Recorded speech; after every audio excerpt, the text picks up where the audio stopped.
and welcome here to Talk FCB, and welcome back to a big Champions League night for Barca. We knew that coming into this game, it was all on the line. And in the cold night of Ukraine, it was difficult. We couldn't break Dynamo down. We couldn't get that breakthrough right up until the final 20 minutes of the game, when we were looking for some inspiration, when we were looking for that moment of quality. And of course, although he's only recently turned 19 years old, Ansu Fati again lifts up Barca, rescues them in the Champions League, and keeps our ambitions in this competition alive. Barca have just about got through, and we're going to be discussing the game in its entirety, as Dembele also returned, and I've got to say, he really impressed. It's all coming up. Let's do it. Because indeed, in this must-win match, Sergi Barjuan starting on, in my opinion, was a pretty good one. It was structured slightly differently to how we were hoping in the preview video, but Barca there went with four midfielders in the team. Gavi was more, though, out towards the right-hand side, and I've got to say, I don't think we really saw the best in him. I think we'd like to see him in a much more central position. I thought Nico Gonzalez played well alongside Busquets, who too made some key interceptions tonight. Ansu Fati, of course, was trying to get alongside Memphis Depay whenever he could, and Jordi Alba and Mingueza as well. After Dest suffered a knock in the build-up to this game, he played well going forward, and eventually got the crucial assist. But I think if we are looking at the early stages of the game, certainly they're the first sort of 10 to 15 minutes of the game, I thought Barca actually started really well. We were promising, we were getting on the ball, again dominating as we did against Alaves, and Memphis Depay sort of worked his way into the area, had a really good shooting opportunity. It looked to be goal bound,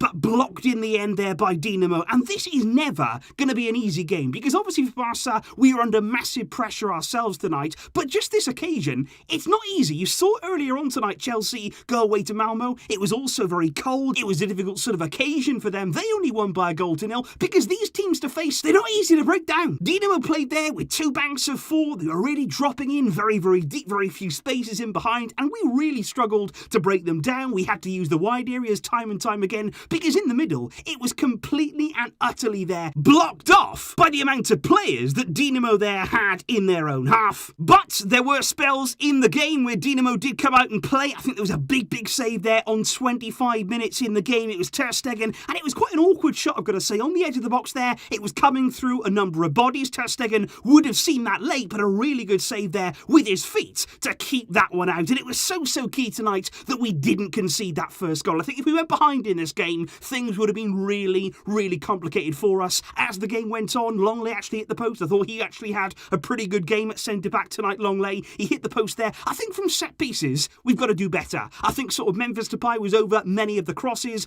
Alba put a really good ball in there for Longley, but I think we've got to do more from those set piece situations. We had corners, we had free kicks. You've got to mix it up. You've got to be quite creative, and tonight we didn't really do enough in those areas. And it was a big chance just before half-time there. Another one of those balls coming in from the right side from Mingueza. Nico Gonzalez got himself into the area. He gets up well. He nods the ball down there in the direction of the goal, but Memphis it is in the end. He actually can't get out the way of it. He ends up blocking it, and it doesn't quite fall to us. And it just felt like in that first half, the very few chances we had, we didn't create a huge amount, but the ones that we did, it wouldn't go in. We didn't have that slice of luck. It wasn't quite happening for us, and I think we knew going into that second half, we needed something special. We needed something to rescue us from the brink. And I think throughout there, the start of that second half, Barca remained sort of the same. A lot of pressure there in the wider areas. That was the only real avenue that we had throughout the match. Lots of crosses coming into the box. There was also, of course, a big penalty appeal and a scare for Ansu Fati inside the area. The referee originally gave the penalty kick. He reviewed VAR before deciding that it was not a penalty there on Ansu Fati. But I was really worried when he went down, when he was clutching there his knee. I thought maybe he jarred his knee. It was a very cold night, like I say. The pitch would have been really hard out there, so I was very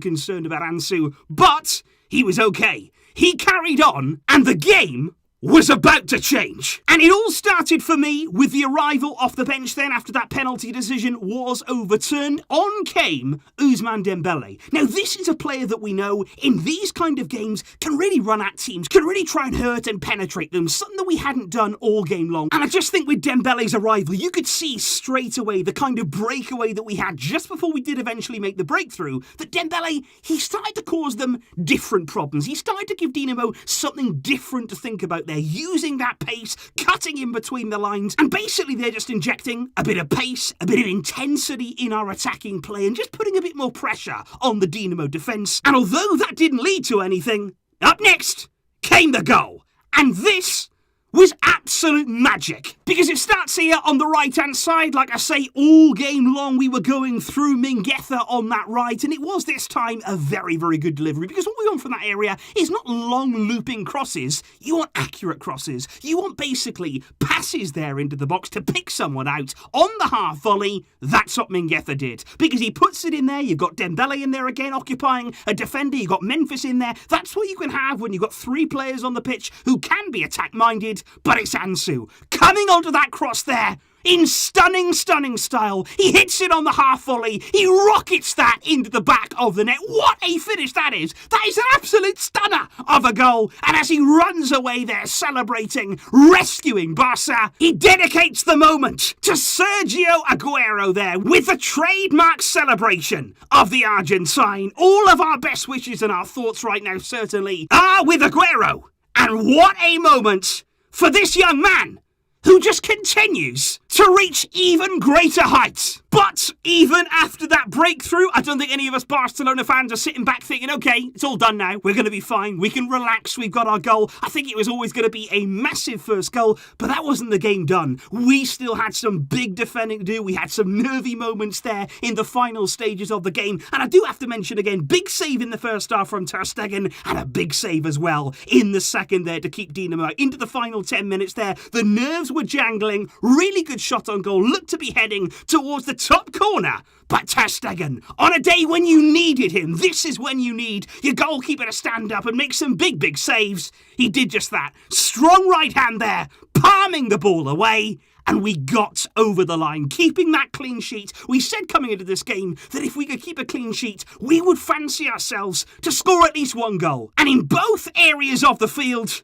tonight, we just about succeeded. And as you can see right here, this is what it means. This is what it all comes down to in Group E, because tonight as well, results went our way in Bavaria. Bayern coming out well on top against Benfica. And Barca, as of right now, after 4 games played, we have 6 points.